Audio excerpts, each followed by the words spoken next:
So Le Balcon is my orchestra, it's my ensemble, and I created it in 2008 when I was a student at the Conservatoire de Paris.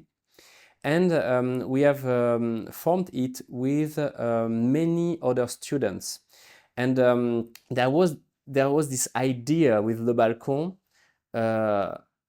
to create a group, a company that would gather not just the instrument players, but also the singers, the dancers, the video makers, the costume makers, the sound engineers, the composers, the electronic musical performers, and to do everything that could be done in an artistic way, from a concert to a performance like installative performance in a museum, or scenic things, all kind of scenic objects.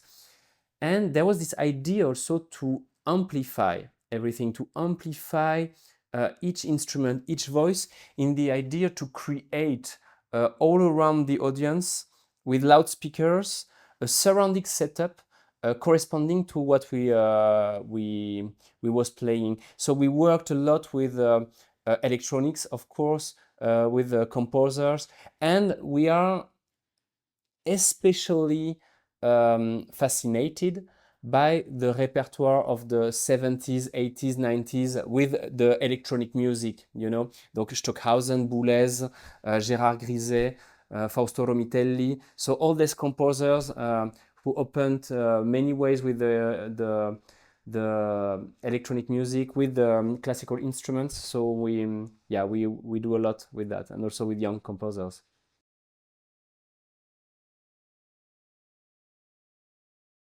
What I like to perform, what I like to study, what I like to hear, to see, is good music. It's not a question about time and periods.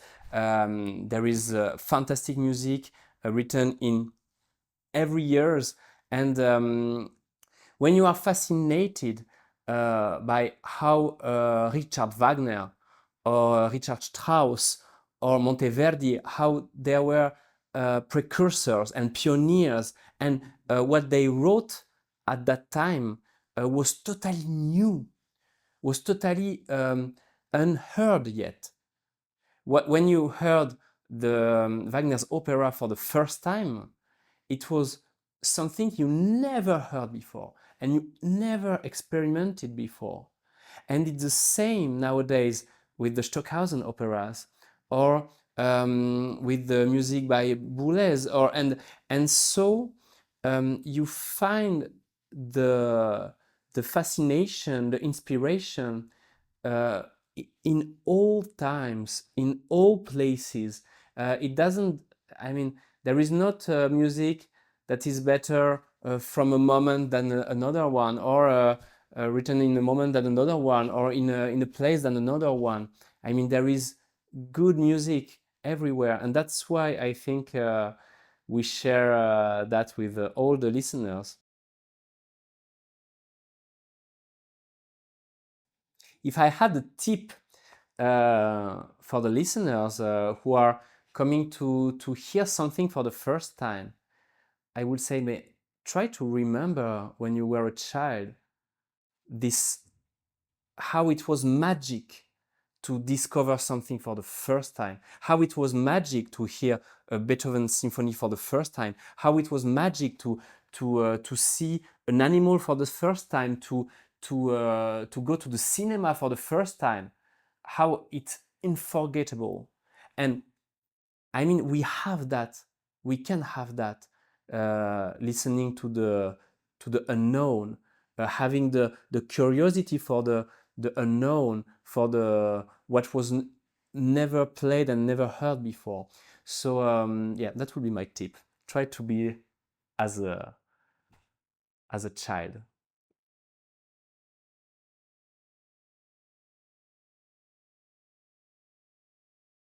it was a very important step for the understanding of Mahler's music, what realized Schoenberg reorchestrating the Das Lied vor der Erde for a smaller group, because it shows what was the most fascinating and inspiring for Schoenberg. But all the harmonic and contrapunctic project is intact and is as powerful as with the big form, with the big orchestra. Because Schoenberg realized that there was this origin in Mahler's music of all his harmonic theory. Because in the Mahler's music, you know, is conceived with all these small ritournelles, these small patterns that are played by different instruments and that are dramatic characters, like characters. When it's in this form reorchestrated by Schoenberg, it shows that. It makes us focusing on this aspect. And in a way, revealing how this aspect was important for and decisive for Schoenberg. It's very touching, actually. It's very touching and very important in the music history. This Schoenberg's gesture of reorchestrating Mahler's music.